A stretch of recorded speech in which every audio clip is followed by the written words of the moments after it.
Oke, Assalamualaikum warahmatullahi wabarakatuh. Hari ini Ustadz share pembahasan soal PTS yang sudah kemarin Ananda semua kerjakan dan mungkin sudah Anda ketahui jawaban-jawabannya. Cuma hari ini akan Ustadz rekam pembahasan soal ini yang kemarin sudah sempat Ustadz sampaikan di beberapa kelas. Ada kelas yang sudah sampai selesai sampai IC, ada juga yang masih baru sampai pilihan ganda, dan ini Ustadz start dari pilihan ganda sampai IC. Harapannya ketika nanti Anda belajar, Anda sudah memiliki rekaman, kemudian Anda tahu kuncinya, dan ini nanti soft copy-nya akan Ustadz bagikan di dalam classroom. Jadi nanti Anda punya soal, Anda tahu kuncinya, Anda punya pembahasannya. Oke, kita mulai dari yang nomor satu. Nomor satu, diperhatikan pada gambar ada PQRS. Gambar sel, jaringan, organ, dan sistem organ secara berurutan ditunjukkan oleh.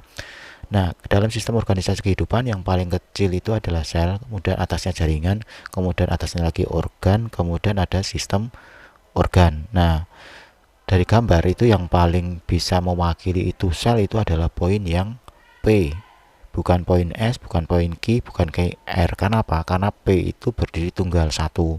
Kemudian kumpulan seperti bentuk donat itu ada kumpulannya, membentuk kumpulan sama, itu S. Jadi ini P itu sel, S itu adalah jaringan. Maka jawabannya adalah D, PSQR ya, PSQR. Karena nggak ada yang lain urutannya. Yang lainnya PQ, PQ, PR ya. Yang urutannya linear dengan PS hanya D. Kemudian nomor 2, pada nomor 2 itu ditanyakan fungsi dari membran sel. Seperti yang kita ketahui bersama, yang namanya sel itu ada 3 bagian utama yang perlu Anda ketahui. Yang pertama adalah dinding sel, yang kedua adalah sitoplasma atau bagian cair dalam sel, yang ketiga adalah nukleus. Tiga itu Anda ketahui. Nah, yang ditanyakan nomor 2 ini adalah fungsi dari membran sel, atau bisa dikatakan apa sih fungsi dari dinding sel. Dinding sel itu berfungsi dua ya. Ada dua fungsi yang utama dinding sel itu. Yang pertama adalah melindungi dalam sel, melindungi bagian dalam sel ya, ini. Kemudian mengatur keluar masuknya zat ya. Jadi yang ditunjukkan poin nomor 2 dan 4. Jadi jawabannya adalah C. Kemudian jawabannya adalah C ya. Kemudian kita lanjutkan. Nomor 3, pada gambar ini Anda perhatikan, gambar ini sebenarnya ada di LKS halaman 5. Itu ada penjelasan tentang sel ya. Gambar ini sama persis ya. Perhatikan gambar. Nama dan fungsi organel yang ditunjukkan nomor 4. Nomor 4. Kalau ini barat bumi kan nomor 4 ini pada intinya atau pusatnya ya. Tapi Anda bisa cross check di halaman 5 LKS itu menyampaikan nomor 4 itu nukleus, kemudian nomor 3 itu adalah badan Golgi, kemudian nomor 2 itu mitokondria, kemudian nomor 1 itu vakuola, kemudian 5 itu adalah retikulum endoplasma, dan yang ditanyakan nomor 4 ini. Jadi kalau Anda yang masih belum paham, Anda bisa lihat aja bentuknya ini seperti bumi. Kalau bumi kan pada pusatnya itu kan inti bumi. Nah, sama ini seperti inti, jadi ini inti sel, bahasanya adalah nukleus ya. Jawabannya adalah B, nukleus mengatur seluruh kegiatan sel. Kemudian kita lanjutkan nomor 4. Nomor 4 dari tabel di atas menunjukkan perbedaan antara sel hewan dan sel tumbuhan. Sel hewan dan sel tumbuhan, apa sih bedanya? Bedanya ada pada poin 3. Ini terutama poin 3 ya. Poin 3 menyatakan bahwa organel pada sel hewan itu tidak memiliki dinding sel. Betul. Kemudian pada sel tumbuhan itu ada dinding selnya, dan itu betul. Ini betul ya. Yang 3 itu betul. Yang mana yang ada 3? Saat ini sama ini, ya kan? Ada 2. Jadi ada 2 ini yang ada 3. Maka kita perhatikan. Kita bandingkan yang B 1 dan 3. Plastida. Plastida pada sel hewan tidak memiliki plastida, tapi pada tumbuhan punya plastida. Ini betul atau salah? Betul. Karena apa? Pada sel tumbuhan itu memiliki plastida, dan plastida itu tempat adanya kloroplas ya kalau di tumbuhan. Jadi kalau nggak ada plastida nggak ada kloroplas ya. Jadi jawabannya yang betul adalah B. Tat, kok kenapa bukan yang 3 dan 4? Kenapa? Karena begini, pada vakuola, kalau Anda lihat di halaman 6 LKS, vakuola itu berukuran pada sel hewan berukuran besar dan pada sel tumbuhan berukuran kecil. Ini terbalik ya. Justru pada tumbuhan itu berukuran besar. Kenapa? Karena pada tumbuhan vakuola itu digunakan untuk menyimpan cadangan makanan. Jadi ini dengan ini itu terbalik. Harusnya pada hewan itu berukuran kecil, pada tumbuhan berukuran besar. Bisa Anda cross check di halaman 6 LKS ya. Jadi jawabannya adalah B. Ya, B. Kemudian kita lanjutkan nomor 5, perhatikan data berikut. Ada jaringan otot, epitel, meristem, parenkim, epidermis. Jaringan yang terdapat pada tumbuhan. Kalau Anda lihat 1, 2, 3, 4, 5 ini yang tidak mungkin pada tumbuhan ada, itu kan apa? Jaringan otot. Jaringan otot tidak mungkin ada. Jadi yang ada poin 1 ini harus dihilangkan, tidak termasuk jawaban ya. Jadi kemungkinan ada jawaban hanya C dan D. Kita perhatikan sekarang antara C dan D itu faktor pembedanya hanya di mana? Pembedanya hanya di 2 dan ya 2 ini 2 ya, 2, 2, 3, 5, 2, 3, 5 atau 3, 4, 5. Nah, sebagai ini jawabannya adalah yang D. Kenapa D? Karena jaringan epitel ini tidak termasuk dalam jaringan tumbuhan ya. Kenapa? Jaringan epitel itu termasuk di dalam jaringan nya hewan ya. Jadi kalau jaringan pada tumbuhan itu namanya epidermis, kalau di hewan namanya jaringan epitel ya. Oke, kita lanjutkan. Pada gambar ini seperti ini. Nomor 1, 2, 3, 4. Nah, ini yang menjadi hal yang paling penting yang perlu Anda cermati itu adalah nomor 2. Nomor 2 ini yang disebut namanya jaringan, ini disebut jaringan tiang. Orang mengatakan adalah jaringan palisade. Yang ada jaringan palisade cuma satu. Jawabannya adalah jaringan ini. Epidermis, palisade, pengangkut, dan spons ya. Oh, ada juga ini palisade. Tapi posisinya urutan nomor 3. Dan nomor 3 ini adalah jaringan pengangkut ya. Jadi ini nomor 6 itu tetap jawabannya adalah yang B ya. Oke, kita lanjutkan. Disajikan data sebagai berikut. Usus, hidung, paru-paru, lambung, tenggorokan, kerongkongan. Dari data di atas yang termasuk organ yang menyusun sistem pencernaan adalah sistem pencernaan. Sistem pencernaan itu, nah, pada soal ini yang di garis bawahi adalah sistem pencernaan. Ada 2 hal yang Anda cermati, tenggorokan atau kerongkongan. Ini pernah keluar di soal LKS ya. Jadi yang termasuk organ pencernaan adalah ya kerongkongan, betul. Jadi yang ada kerongkongan cuma ada 1 yaitu D ya. Jadi jawabannya nomor 7 ini adalah D. Oke. Nomor 8 kita lanjutkan. Perhatikan, berdasarkan data di atas yang termasuk komponen abiotik. Komponen abiotik itu ada 2 komponen penting dalam ekosistem, biotik dan abiotik. Nah, kalau biotik itu si komponen yang hidup ya, manusia, hewan, tumbuhan. Nah, itu komponen yang hidup. Kalau komponen yang tak hidup itu komponen lingkungan seperti cahaya matahari, tanah, udara. Nah, jadi jawabannya adalah yang Yang termasuk jawabannya adalah 1 cahaya matahari, tanah berpasir, air sungai. Jadi jawabannya adalah 2, 4, 6. Jawabannya adalah D, ya. Oke, kita lanjutkan. Nomor 9, sekumpulan bison. Nah, kata sekumpulan bison itu sudah menunjukkan ini keyword ya, sekumpulan bison. Sekumpulan bison. Termasuk kategori apa kalau sekumpulan bison? Populasi, komunitas, organisme, sistem, organ. Dia termasuk dalam populasi. Kalau komunitas adalah sekumpulan makhluk hidup yang menempati lingkungan tertentu. Itu komunitas. Jadi kelompok. Jadi ada beberapa populasi nanti. Kemudian kita lanjutkan nomor 10. Satuan ekosistem dari terkecil sampai terbesar itu ada di buku di LKS, terutama halaman 14. Itu sudah berurutan ya. Di nomor halaman 14 LKS itu sudah berurutan. Anda tinggal cocokkan aja. Cuma pada masalah bab ini yang menjadi masalah adalah yang paling besar itu yang apa? Biosfer atau bioma? Yang paling besar adalah biosfer. Nah, oke, yang paling kecil adalah individu. Nah, kita urutkan dari individu.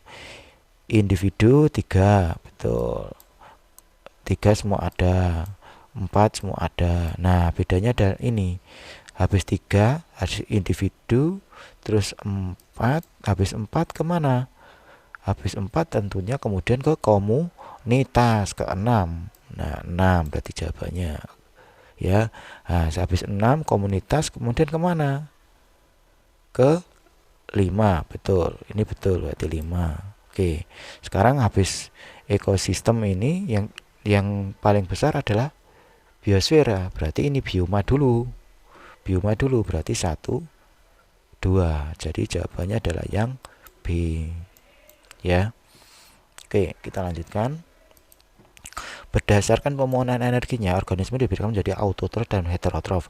Contoh organisme autotrof adalah autotrof itu organisme yang bisa membuat makanannya sendiri. Yang bisa membuat makanan sendiri adalah produsen.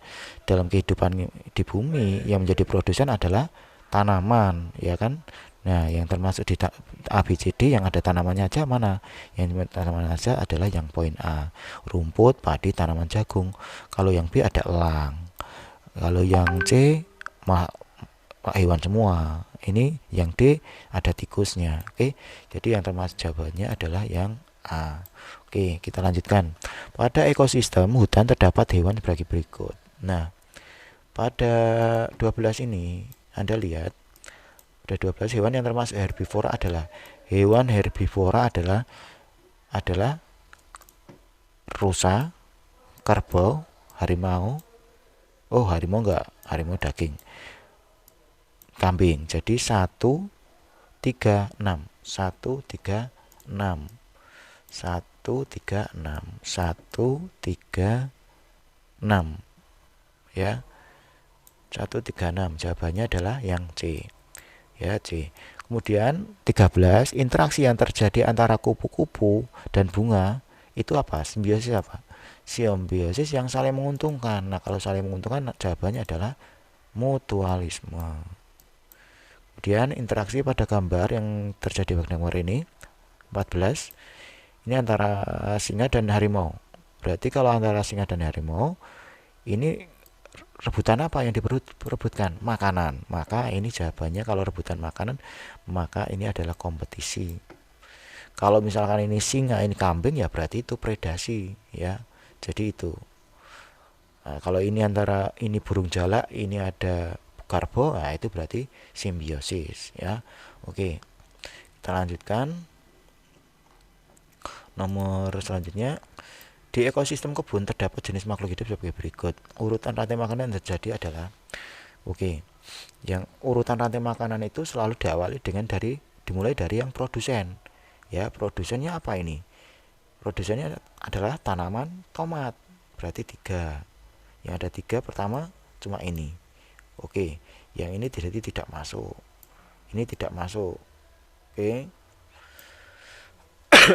Terus tanaman tomat dimakan siapa? Dimakan satunya 4. 4 itu siapa? musang. Nggak mungkin musang makan tomat kan, berarti ini tidak. Oke, jawabannya adalah yang C, ya, dimakan ulat. Oke, kita lanjutkan nomor 16. Organisme yang berperan sebagai konsumen tingkat 2. Konsumen itu ada tingkat 1, tingkat 2, tingkat 3. Konsumen tingkat 1 itu yang memakan apa? Memakan produsen, ya. Artinya apa? Hewan ini adalah biasanya hewan, dia bisa herbivora atau omnivora, ya. Jadi yang masuk jawaban ini adalah organisme yang berperan sebagai konsumen tingkat 2 adalah ya, tingkat 2. Kita mulai dari yang pengurai aja dulu, pengurai. Yang termasuk pengurai apa? Yang termasuk pengurai itu adalah, kalau dalam pilihan ini adalah jamur. Yang ada jamur ada 2. Oke, sekarang tinggal kita cross check. Konsumen tingkat 2-nya yang betul yang siapa? Konsumen tingkat 2 itu yang makan konsumen tingkat 1. Konsumen tingkat 1 kalau tikus ini konsumen berapa? Tingkat 1. Berarti yang tingkat 2-nya adalah ular, ya, bukan tikus. Oke, jawabannya adalah C. Kemudian kita lanjutkan. Perhatikan gambar. Jika ular dibunuh secara massal, maka yang terjadi pada ekosistem adalah ular ini dibunuh, maka yang akan, kalau nggak ada yang ular ini makan apa? Makan katak. Bisa juga makan ayam. Nah, kalau ular nggak ada, berarti kataknya tambah banyak, ayamnya tambah banyak, ya kan? Mana?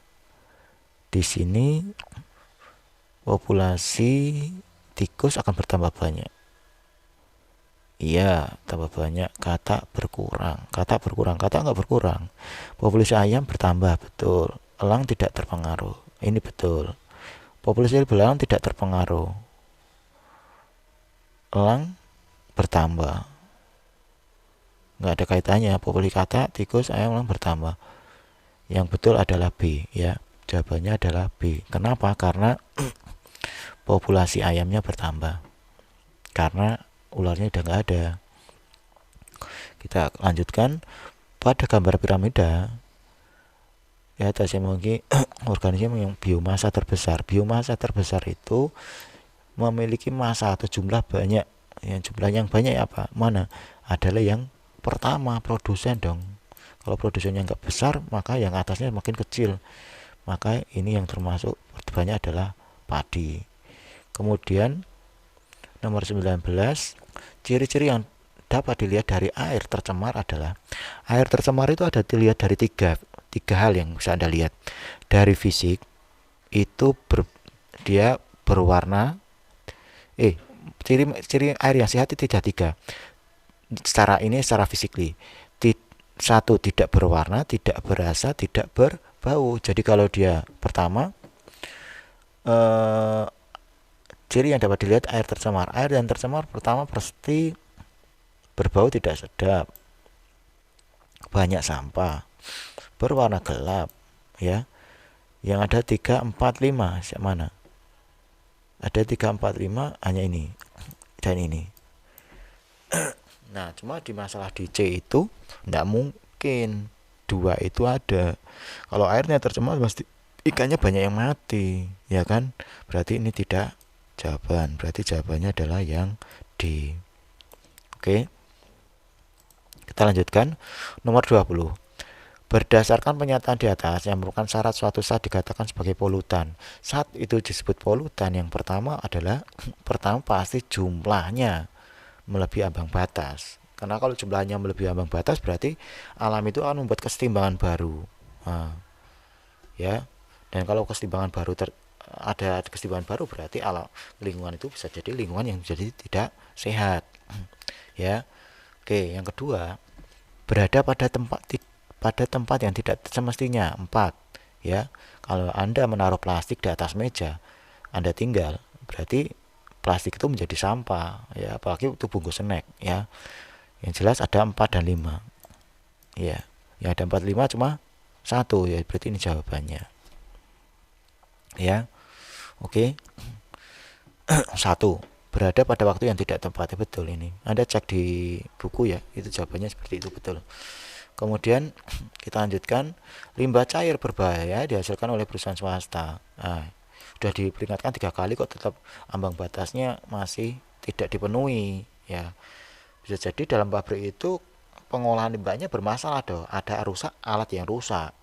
Kalau ada alat yang rusak berarti apa yang dilakukan? Yang dilakukan adalah jangan membuang sampah dulu, jangan membuang limbah dulu. Maka yang dilakukan oleh oleh pemerintah itu yang pertama adalah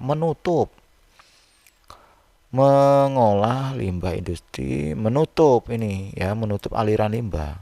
Kenapa nggak mereka lokasi, Tat? Karena di dalam soal keterangan di atas tidak disebutkan ketika melebihi batas kemudian terjadi kerusakan ini dan sebagainya. Berarti walaupun melebihi batas tapi kondisi lingkungan masih belum rusak parah begitu ya. Oke, berarti itu. Jadi yang dilakukan adalah diusahakan nggak ada limbah yang dikeluarkan dari pabrik itu. Apakah pabrik itu harus berhenti atau kemudian limbahnya ditampung dulu di dalam lingkungannya pabrik, pokoknya itu stop dulu. Kemudian nomor 22, pencemaran lingkungan dapat dibedakan menjadi 3 jenis, yaitu pencemaran udara, air, dan pencemaran tanah. Pencemaran ini didasarkan berupa, nah, pencemaran udara, yang mana yang tidak pencemaran udara adalah yang oksigen. O2 itu oksigen, jadi ini bukan merugikan ya. Kemudian nomor 23, sampah plastik kaleng dapat diolah dengan mudah sehingga mencegah tanah. Berikut ini merupakan prinsip 4R yang menangani sampah. 4R. 4R. Kita lihat yang B, reduce reproduksi. Reproduksi tidak termasuk. Ini enggak. Jadi ada kata reproduksi itu enggak termasuk, tidak termasuk 3R. Ya, yang masuk 3R yang ini, reduce, reuse, recycle ya. Kita bisa lihat pilihan yang CD apakah ada ada reproduksi, berarti yang jawabannya 23 ini adalah A ya. Reproduksi tidak termasuk. 24, beberapa berikutnya jenis sampah. Jenis sampah anorganik. Sampah anorganik adalah sampah yang dihasilkan dari pabrik. Kalau sampah organik itu sampah yang bisa kembali ke daur alam. Jadi mana yang di sini yang termasuk sampahnya dari bahan buatan? Yang pertama kaleng, yang kedua adalah botol plastik. Kenapa bukan kertas pembungkus makanan, Tat? Kertas itu kalau Anda buang di tanah itu lama-lama hancur. Kertas juga bisa dimakan oleh rayap. Berarti kertas itu adalah bahan organik ya. Jadi jawabannya adalah 2 dan 3. Jawabannya adalah C. Kemudian pencemaran tanah dalam waktu yang lama dapat menimbulkan masalah yang memerlukan perhatian khusus. Kita bisa memperkecil terjadinya pencemaran tanah dengan kegiatan membersihkan permukaan tanah. Kegiatan membersihkan permukaan tanah itu disebut remediasi ya. Jadi bukan reboisasi menanam kembali, bukan juga bioremediasi. Kalau bioremediasi itu membersihkan tanah dengan bantuan mikroorganisme ya, begitu ya. Jadi itu. Oke, kita lanjutkan sekalian untuk menjodohkan. Jenis sel yang tidak memiliki membran inti yang melindungi inti sel itu jawabannya adalah apa? Jawabannya adalah yang prokariotik ya. Kumpulan sel yang memiliki struktur dan fungsi yang sama. Kumpulan sel memiliki struktur dan fungsi sama. Jadi tadi kalau di pilihan ganda itu ada donatnya ada beberapa. Wah, itu berarti donat itu kan seakan-akan struktur dan fungsi ya. Jadi struktur dan fungsi yang sama. Maka di atasnya sel kalau kita bicara sistem organisasi kehidupan adalah jaringan. Berarti ini jawabannya adalah jaringan. F yang nomor 2. Kemudian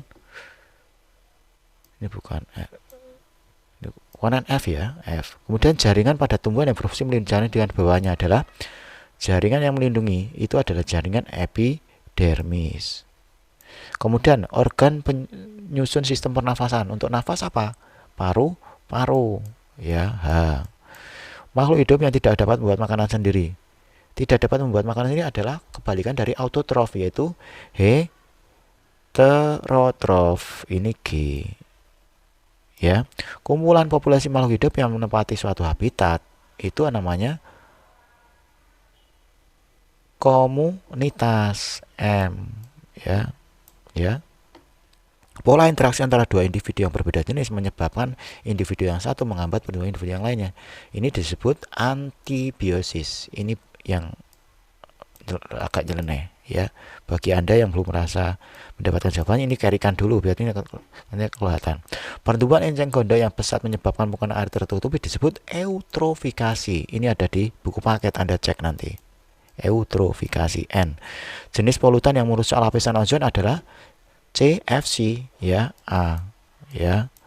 Kemudian menggunakan botol plastik bekas untuk media tanam disebut reuse atau recycle.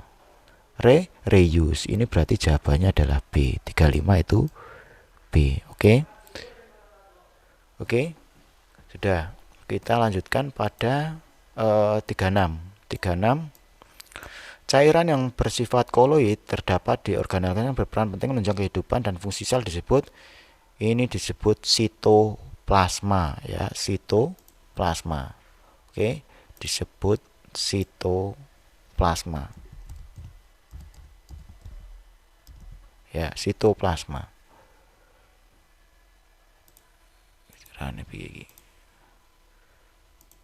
Oke, sitoplasma. Sel pada tumbuhan yang mengandung selulosa disebut dinding sel, ya, dinding sel.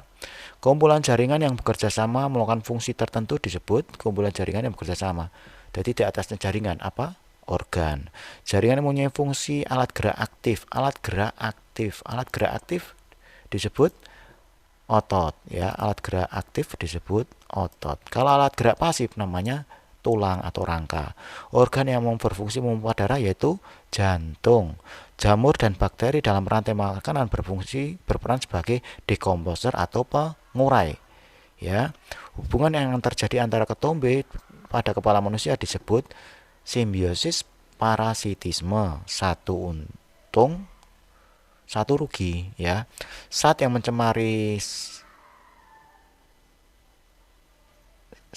dapat mencemari lingkungan dan mengganggu kelangsungan hidup makhluk hidup disebut zatnya apa? Disebut apa? Zat yang mencemari. Ya, zat pencemar namanya apa? Polutan.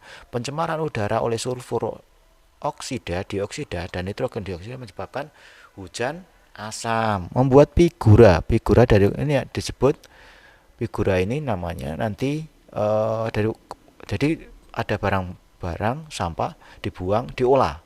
Setelah ada proses pengolahan namanya recycle, ya, recycle. Kemudian kita lanjutkan. Jadi yang 36 sitoplasma, 37 disebut dinding sel, 38 organ, 39 alat gerak aktif itu jaringan otot, organ yang berfungsi memompa darah yaitu jantung, jamur dan bakteri dalam rantai makanan berperan sebagai pengurai. Hubungan yang terjadi antara ketombe dan kepala manusia disebut simbiosis parasitisme. 43 zat yang dapat mencemari lingkungan mengganggu kelangsungan makhluk hidup adalah polutan. 44 adalah pencemaran udara oleh sulfur oksida dan dioksida dapat menyebabkan hujan asam. 45 adalah membuat figura foto, itu adalah jawabannya adalah recycle, ya, atau daur ulang. 46 sebut dan jelaskan 3 bagian utama sel. 3 bagian utama sel adalah 3. 1 dinding sel, yang kedua adalah nukleus, yang ketiga adalah sitoplasma. Apa fungsinya masing-masing bisa dijelaskan. Kalau dinding sel untuk melindungi isi dalam sel. Nukleus untuk mengatur seluruh kegiatan sel. Kemudian sitoplasma adalah bagian cair dalam sel. Tempat apa di dalam sitoplasma? Tempat organel-organel sel yang menunjang kehidupan sel, begitu. Ya, intinya ada penjelasannya ya. Kalau nggak ada penjelasannya nilainya tidak full, ya.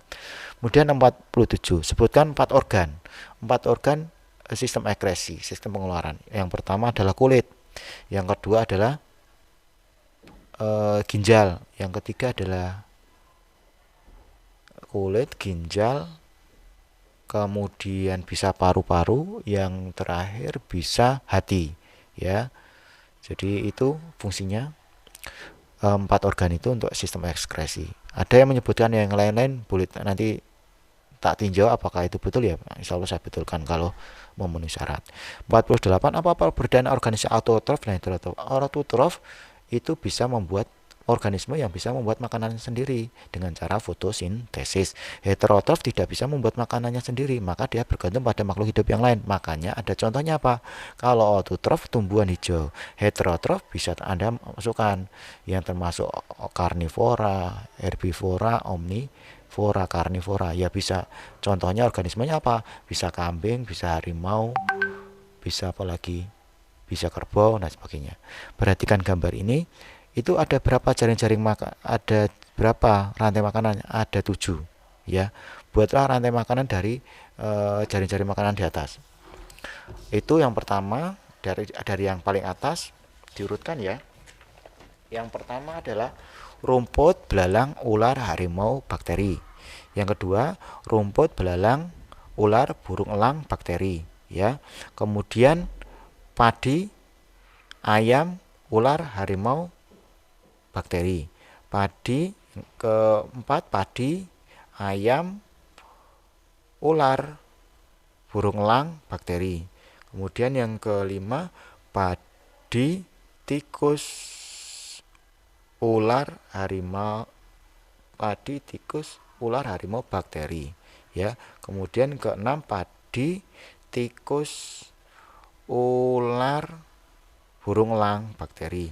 Kemudian yang terakhir padi, tikus, kucing, bakteri ya. Jadi 7 ya.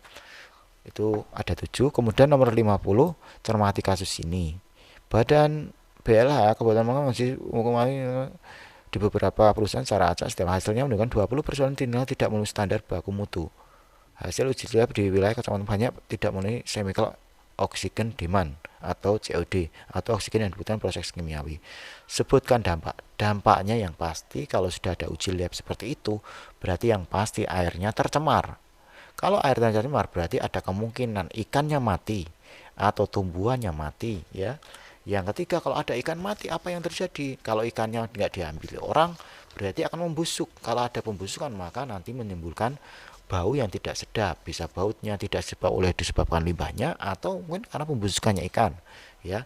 Intinya ada beberapa sebab. Yang pertama, airnya menjadi tercemar, beracun, tidak layak dikonsumsi. Yang kedua, ada ikan dan berbagai organisme kemudian mati. Yang ketiga, lingkungan yang dekat pabrik menjadi tidak nyaman. Yang keempat, limbah yang dibuang ke dalam sungai dapat menghasilkan asam organik dan gas cair organik seperti metana yang dapat membahayakan. Yang terakhir, limbah industri yang mengandung logam, minyak, toksin organik dapat mengurangi kandungan oksigen di dalam air sehingga mengganggu ekosistem di dalam air. Jadi intinya adalah itu. Paling tidak dalam soal nomor 50 ini ada 2 jawaban. Yang pertama, airnya terkena limbah dan kemudian beracun atau tercemar. Yang kedua, ketika ada air tercemar apa yang terjadi selanjutnya? Itu harus ada di jawaban Anda. Entah itu ikannya mati atau kemudian tumbuhannya mati atau baunya tidak sedap dan sebagainya. Paling tidak ada 2 jawaban ya. Oke, sampai di sini Ustadz sampaikan. Terima kasih. Semoga ini bisa menjadi referensi bagi Anda untuk belajar di bab selanjutnya. Jadi supaya untuk memperdalam lagi, sekaligus untuk nanti ketika nanti ada PAT Anda sudah memiliki referensinya. Terima kasih. Sampai jumpa di video berikutnya. Wabillahi taufiq wal hidayah. Wassalamualaikum warahmatullahi wabarakatuh.